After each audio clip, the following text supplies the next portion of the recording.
OCC est un service ya gouvernement, c'est-à-dire la société est pour mboka, la société privée. Ce qui est bloqué déjà bilo mobo côté na mboka est mabe. C'est-à-dire musala wana eza bazo remercier gouvernement, mutesa musala malamu na parti wana. Et non bazo condamner gouvernement ngana moni sa bo eza ba konzi ya mboka par rapport ya parti wana di basali musala na bango pour OCC bloqué parce que OCC la société privée mais c'est l'état. Biso tout est yora ali kamba mai. Oh mai esali boy, tout yora suli kambo so ba ngombe mo ba poisonné. Est-ce que Congo tozara wana ponara ki non batiwe bisoraka en tout cas ba konzi pina ya OCC en tout cas to féliciter bino pe to remercier bino na oyo pina bo sali bo veiller ndenge ba loba ke lisu likola lisu donc o to ba osala pona ke ba déstabiliser bana Congo ba kokate donc pas si vraiment makasi mana mboka na biso donc ba mekana mo côté la peuple congolais likambo vraiment ba mekana côté la monde entier botala ah tozana zambati tozana makambo déjà se développer tozana la moto azana mayele congolais bi ko sala bo peuple congolais za boy congolais za nyama te bozo le rola moi jouer mon pona ko sakana nae mon entier botalelanga Congo température, ya maman Rosette la fleur, Nadambu. Après avoir défilé là-bas, c'était Pola, mais cette fois-ci. Congo Température TV. Désormais, suivez-nous sur cette chaîne. Congo Température TV. Congo Température. La patronne, Rosette la fleur d'amour, chaîne à solo. Émission religieuse. Théâtre, musique, environnement. Émission sportive. Émission politique, donc, nulle part ailleurs. www.congotempérature.com. Pour nous avoir information à temps réel. Congo Température. Et yena mo pepe asika. Ya tobina Congo Température. Et yena mo pepe asika. Badonda te poani. Bana poto bana mokili mobimba. Vacancière. Awa tozali bongo na place Rosette 1 Rosette 2. Bino mozali komona. Nyonso osaka nango na mikili. Okuta nango awa. Donc place Rosette 1 place Rosette 2 ezali bongo synonyme ya Paris to Bruxelles to États-Unis. Awa oyaka na bilamba to valise na yo. Nyonso okuta nango awa. Groupe électrogène industriel local na entreprise ya minene bana poto tuka awa kozala desite contactez biso na numéro oyo pona ba réservation na bino nyonso. Bonjour très chers fidèles internautes qui nous suivent partout dans le monde sur www.congotempérature.com, site le plus suivi de la planète, site d'information à Maman Rosette la fleur d'Hambourg. Donc merci à celui qui est là derrière la caméra, Shadrach Disquared. Donc merci Nabatutu Obo Soutena Karene à Biri, donc Royal Kinalele, donc depuis Lausanne, moi si Mbongo Ebele. Donc merci à toute la diaspora Obo c'était toujours aider la population congolaise ainsi que le gouvernement de la République démocratique du Congo. Naba information concernant Babilo Kondenge Zali Kobeba Toti Koleka dernièrement événement ya Makambo et Talimai l'eau potable. Comment est-ce que tu as qui information que non baba qui Kobebi Samai et tout ça qui sous information concernant Bangulu Bazo Utaboye Bangulu empoisonné sur Bangombe donc tout ça mais jusque là. Donc René Abiri toujours dans le cadre toujours d'actualité. Donc nous tenons à remercier OCC donc Owapi Bautaki Lobby Kokanga Kisi et Outi depuis la Chine. Donc une grande quantité ya Kisi donc bandekwana biso ba chinois na ba indien ba lingi bisote donc Kisi wana eye vraiment na but moko pona ko déstabiliser la population congolaise. Donc ezali vraiment malamu mingi na acte oyo OCC et sali ya ko tumba ba Kisi wana. Et alors pona yango René Abiri donc na ko solola na ba kinois concernant Marambu et Telemi ya bakisi wana oyaki donc bakinois ba sepelite na lolenge ba otaki kotumba bakisi wana. Donc merci à AG Fafa Longa, donc Paola Schengen et Kilo à Londres, Gauthier B, les boss des boss. Donc merci à Mamie Zemakoina Dublin 0044 et Maman Elisa Litulia. Veut dire que le lot aux arana micro baladère toko solo lana bande konabiso bakinois. Donc pourquoi koluka kaka koboma batu. Donc ça vraiment na sens c'était. Donc utakawa o bangulu bangombe babebisi bangombe bolia bangombe te sikotolia matembele totolia ngai totolia ndunda mais toko solo na bande ko na biso moko sima mususu comme ça toyeba pe totala en fait, qu'est-ce qui se passe concernant les médicaments. Donc, merci. Ok, bonjour mon frère. Bonjour mon frère. Bonne santé. Santé peuple Nangola Nzambe. Ok, merci bien Bazolandayo. Donc partout dans le monde sur www.congotempérature.com aux alliés jeunes congolais, je pense que Olingara non souffrance té. Makasi na linga souffrance té. Bon souffrance non de trop Olinga point. Voilà. Mais concernant Bakisi Oyo, Bakanga qui lobby na aéroport Yanjili donc Pumbi yango na moto donc ba félicitations na été soko lobani ni pona OCC oyo wapi ba ko bloquer ba kisi wana et puis ba kisi yango ko landela vraiment par rapport à ba source d'information de tout à la kilobi et outil un depuis et outil na Chine.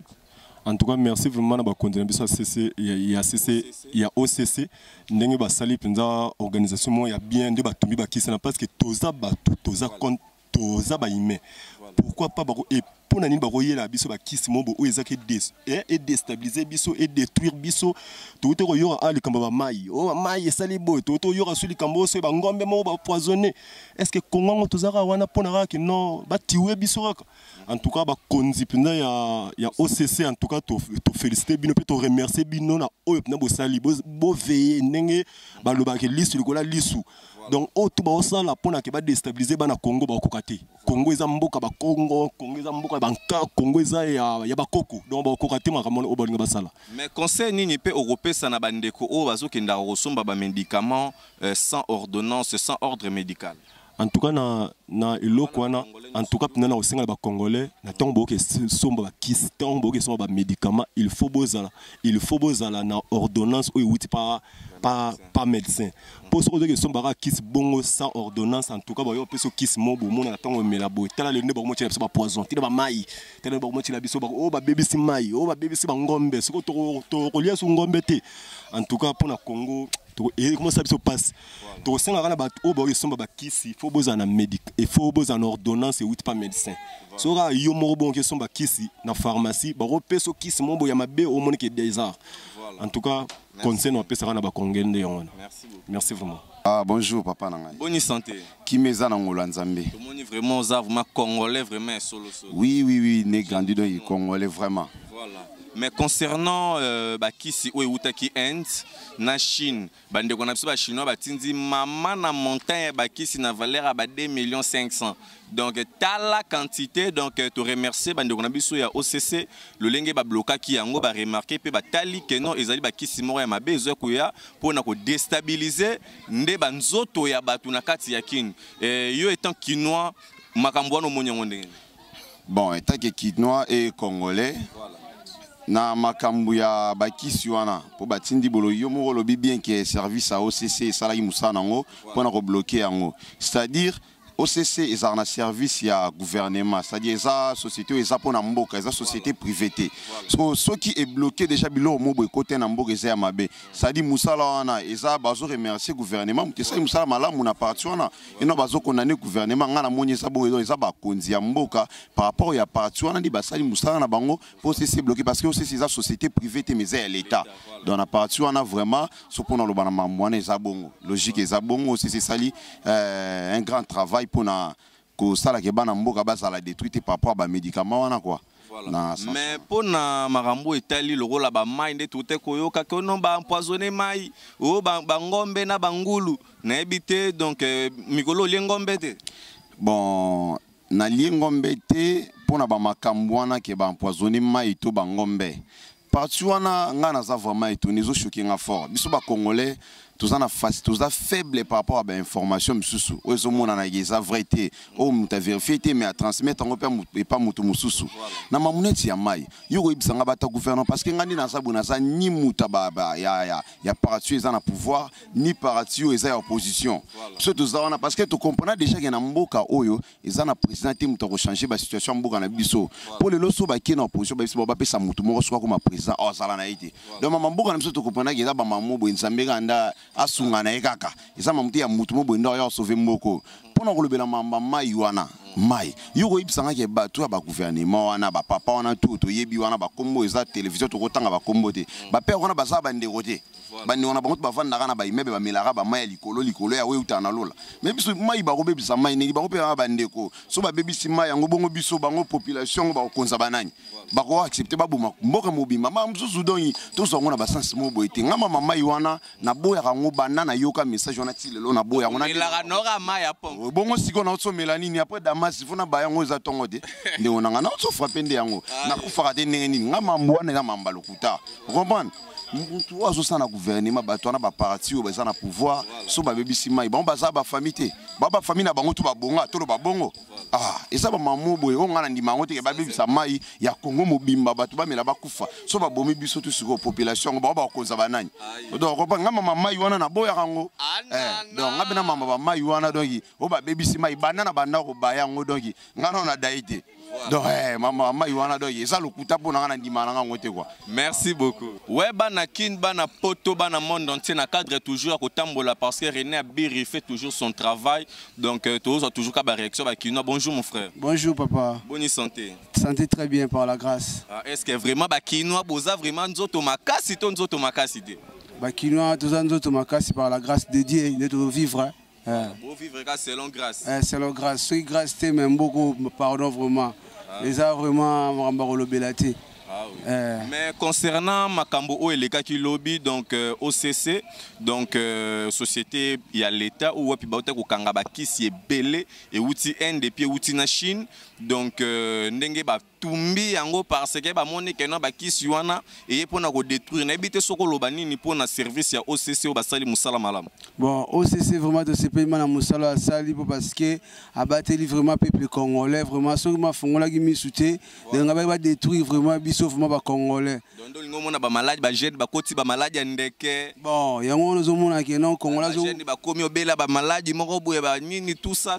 Congolais zo umelaté zo kufa trop jeune et belé congolais zo umelaté na mboka oyo parce que donc bimela mela tozo ebate lokoni to mela obele to melati donc bazwi biso lokola banyama moko boye ba romeka makambo na bango ba biloko na bango sali ba kisi ba yo meka ba yo romeka ngo pa na biso to ba donc vraiment iloko ba osala vraiment eza bien te pour na congolais. Ouais, mais par rapport à masula ba ngombe ndenge ba bebisa kina ba mai tout ça na ebité soko lobani par là. Wana lisusu ba ngombe to mun ba ngombe mususu ba ndeko ya tina Kinshasa to mun ba kufi na nzela ba l'accession de l'écran ba ngombe ba kufi donc na ba mai ne ba zo bebisa yango vraiment donc ils ont vraiment bien été ils ont bien été quand même tous vraiment battu faut pas zo biso na valeur ils ont été que ba zo biso ndire le roi banyama. Voilà. Donc merci bien donc bana kin bana poto bana monde entier donc ba chinois bo sali ba kisi na bino donc test na bino bo mondika kende fo bo sala test na bino na kati ya Congo donc et puis na kin oui za kin donc mboka ya André Kimbuta yango donc mboka ya bakonzi omoni bakonzi na biso ya OCC félicitations à trop parce que bo bloquer ba kisi wana parce que kotaki parce que na yebisa bino ma vérité nombre de bibembe koma kolela ma chaque samedi ba vendredi donc le la fête rendez-vous na yebite yo semaine wana matango kende semaine tozana matanga na bandala na komi ba jeune pe bazo kufebele donc vraiment soko na komi na bandala yo tala bino moko ba journaliste bino moko bo kibozo image ndenge nombre ya bazo kufa bo kende ko filmer na bandala wana parce que de bazo kufa na suite mela po ba jeune ba komi ko bela ba maladie moko boye ya grave au moins na jeune hémorroïde des obimé par semaine à 6 fois. Bon, bino mozo mona parce que ba jeune bazo kufa ba hémorroïde 6 fois na semaine banini bozo mona po parce que tozana eloko ko mela te choisati donc pas si vraiment makasi mana mboka na biso donc ba mekana mo côté la peuple congolais likambo vraiment ba mekana côté la monde entier botala tozana zambati tozana makambo déjà se développer tozana la moto azana mayele congolais bi ko sala bo peuple congolais za bo congolais za nyama te bozo le rola moi jouer mo pona ko sakana nae. Voilà. Donc merci à trop donc pour na batutu au bolingara biso partout dans le monde. Merci à trop na Royal Kinalele bande ko na biso tu ya diaspora pour na ndenge bozali toujours kokoba na ko lamusa mémoire ya batu belé concernant ezali ba biloko ezali ko ya pour na ko détruire biso ba marambo belé donc tozo féliciter bino donc ezali kin donc bande ko na biso ba chinois na ba indien bozala rapé batu bosali bakisi bo mekele lango kuna atana bambua atana ba antilope na bino, atana ba girafe na bino, mais biso ba congolais tozali batu toza ba imetam suboka nisara biso ke toza batu te, mais tozali batu. Donc merci beaucoup na ba konzi ya OCC. Parce que Moussala les ali ko salema ba engagé ki bino pona Moussala donc to moni vraiment bo prouver biso ke bo sala Moussala na lolenge bo arrêter ba kisi pe bo tumbi yango bo lingite kota parce que Congo eza ko appartenir na biso nyonso tout donc bande ko ba mikonzi do ba mikonzo baza likolo na bande ko na bango baza na se do biso tout au viva ke sika moko tozo mela mai moko tozo lia bangombe moko tozo kota bilanga moko tozo sala ba makambutu moko tozala vraiment na amour wana ko se protéger pe ya ko mibatela donc merci beaucoup donc bande ko tout donc bolandi biso pe na confiance bo pe sara na biso Congo température c'est là donc l'information à laquelle René a préparé pour vous. Donc merci à Gauthier les boss des boss et Paola Schengen qui est à Londres. Donc merci à 0044 et maman Elissa Litoulia. Donc merci na bisogno surtout donc maman Sylvie Mbembe. Donc merci donc boza tellement ébélé donc Lydia Kapajika donc depuis Bruxelles à Zolanda Bisso. Donc merci au premier noir et sénateur à participer à la Sénat belge, le sénateur Berthe Mampaka Berthe Monsolo. Donc merci et bonne continuité dessus de nos programmes sur congotempérature.com. Mon atier botalelanga Congo température ya maman Rosette la fleur Nadambu. Après avoir défilé na ba site pola mais cette fois Congo Température TV.